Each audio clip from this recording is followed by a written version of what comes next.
Ensinamento de Meixo Sama. Os santos homens, assim como os vários Budas e Devas, podem cumprir plenamente a sua missão. Antigamente, homens santificados que procuraram cumprir a missão que lhes cabia para o estabelecimento do reino de Deus aqui na Terra, se depararam com sérios obstáculos, sendo obrigados a ter de enfrentar inúmeras dificuldades. Na era do dia, tais missões poderiam ter sido cumpridas. Antes, não. Mesmo desejando ardentemente tentar salvar a humanidade, ninguém conseguiu atingir esse intento. Mas agora, com a chegada da era do dia, isso se torna possível. Até grandes mestres sagrados e vários Budas foram muitas vezes enganados por entidades negativas, ainda que pensassem estar fazendo o que era correto. Só que, na verdade mesmo, estavam apenas cometendo muitos erros. Por isso é que Meixo Sama diz que, inclusive no caso de divindades, há necessidade de arrependimento perante Deus por equívocos cometidos, mesmo que involuntariamente.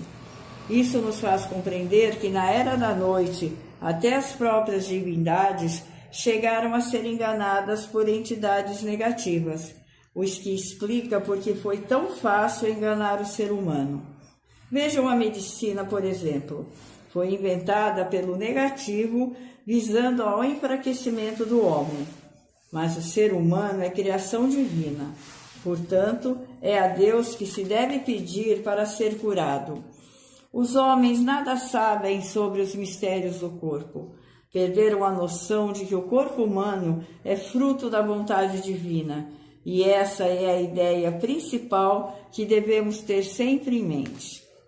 Todos os rios, montanhas, árvores e plantas recebem copiosas graças pela complacência de Kanon. Aves, animais, insetos e peixes podem viver tranquilos, ocupando cada qual o seu exato lugar. Não só os seres vivos, mas também os rios, montanhas, árvores e plantas, enfim, tudo na natureza se torna mais belo quando recebe graças de Kanon. Animais podem, então, viver mais tranquilos e alegres, sem se sentirem ameaçados, cada qual ocupando o lugar que lhe cabe para a realização plena de sua própria existência aqui na Terra. Assume, então, o mundo o seu verdadeiro aspecto. Nuvens, prenunciando maravilhas, pairam no céu. Sobre a terra, em que as milhares de flores exalam a sua fragrância, voa a ave do paraíso. Bem destacada, ladeada de grandes templos nevoados pela distância, brilha a torre sagrada. Esse é o verdadeiro aspecto do mundo criado por Deus. Nele, até as nuvens que pairam no céu podem ser sinais do prenúncio de maravilhas e de bons presságios. Sobre a terra espalham-se belíssimas flores que exalam um delicioso aroma. Por todas as direções, aves de raro esplendor voam. Nessa paisagem, por todos os cantos, vários templos e torres sagradas de telhados de ouro refletem infinita beleza sob a ação dos raios do sol. E mesmo sob névoa, continuarão a brilhar ao longe, formando uma paisagem tão esplêndida que teremos a impressão de já estarmos no céu. Em seu interior, torres sagradas mantêm tesouros que, na verdade, simbolizam o acúmulo das virtudes humanas, tais como honestidade, humildade, paciência, amor, coragem, etc. Por isso, costumamos usar a expressão "essa pessoa tem um coração de ouro", o que quer dizer que é muito pura, bondosa. Quando a prece de louvor a Deus faz referência aos tesouros contidos nas torres sagradas, quer dizer que eles já são joias eternas, uma vez que correspondem às várias virtudes do homem para com Deus. No momento em que o reino do céu vier a se concretizar aqui na terra, é assim que estará configurado. Eis a paisagem do reino do céu no solo purificado, fartas colheitas, abarrotam os armazéns.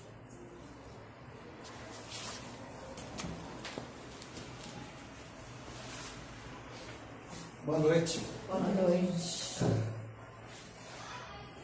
Uma forma de explicação do reverendo Minoru Nakahashi da oração Zen Zen, né, da tradução. Se você parar e ler a oração, não rezar, ler, sentar e começar a ler a oração, você vai ver que aquilo é como vai ser o reino do céu. Aí dentro daquilo que vai falando, você já começa a perceber algumas coisas que já estão acontecendo e já estão se preparando para acontecer, né?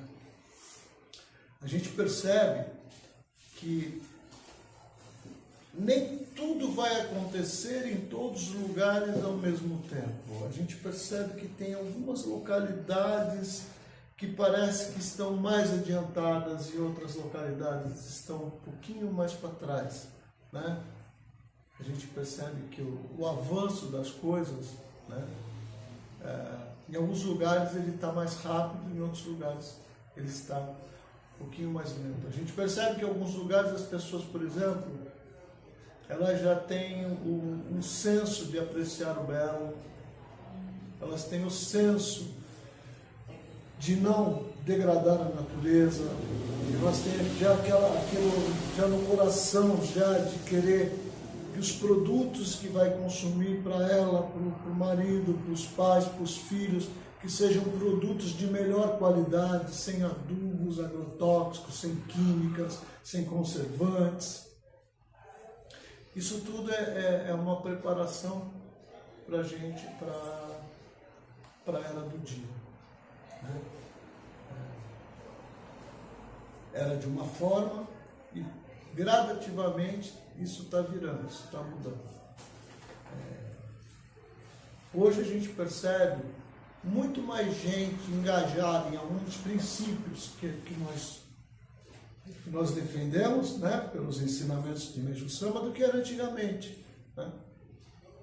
Antigamente não se falava nada se põe adubo, não põe adubo, agrotóxico, a gente não percebia isso. Hoje a gente, quando aparece alguma matéria na TV, algum assunto na internet, a gente já presta mais atenção para saber o que está acontecendo, né?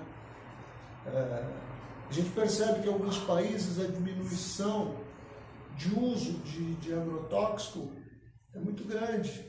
Eles fazem muita exigência, por exemplo, para que alguns produtos entrem lá, para que eles vão comprar, quando eles vão comprar alguma coisa de fora, porque muitas vezes eles não produzem tudo, né? Ninguém produz tudo. Então a gente percebe uma exigência maior, né? Europa, Canadá. Eu lembro que a minha filha, 20 anos atrás, ela viajou para o Canadá, tinha um monte de produto, ela falava, pai, tinha um monte de produto lá nas prateleiras, orgânicos, e a gente aqui uma dificuldade, né? É um mercado ou outro. Você vai num atacadista, você encontra ali o café, o açúcar, com o achocolatado, muito poucas coisas que você encontra, né, orgânico. Lá você tem já uma variedade muito grande. Hoje a gente já consegue até, né, no mercadinho aqui do lado, de vez em quando a gente acha aí ovo orgânico, frango orgânico, né? Mas é muito raro, é muito difícil ainda. São poucos lugares. E nós moramos em cidade já, uma cidade desenvolvida, né? Em cidades menores, a dificuldade é maior de você encontrar, né? Você vai numa rede de supermercado, é difícil achar arroz. A dificuldade de achar um arroz orgânico, né? Feijão a gente ainda tem encontrado, mas arroz, muito difícil. Então, você achar um macarrão orgânico, um queijo orgânico, esse tipo de coisa, né, do dia a dia é difícil, é muito difícil de achar. Então, a gente percebe que algumas localidades em relação a isso já estão mais desenvolvidas, né? E algumas localidades em relação à arte, à beleza também, muitos eventos culturais, muitos eventos de boa qualidade a gente percebe, né? Então essa é a preparação da era do dia. Então quando você vai lendo a oração, né, você lembra da torre, Vocês não sabem, mas ali perto da torre,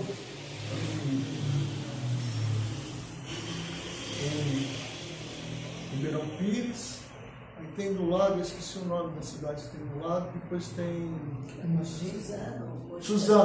Ali em Suzano tem um templo. Tem um templo ali, de outra religião, acho que budista, mas tem um templo ali, eu já visitei lá, bonito também.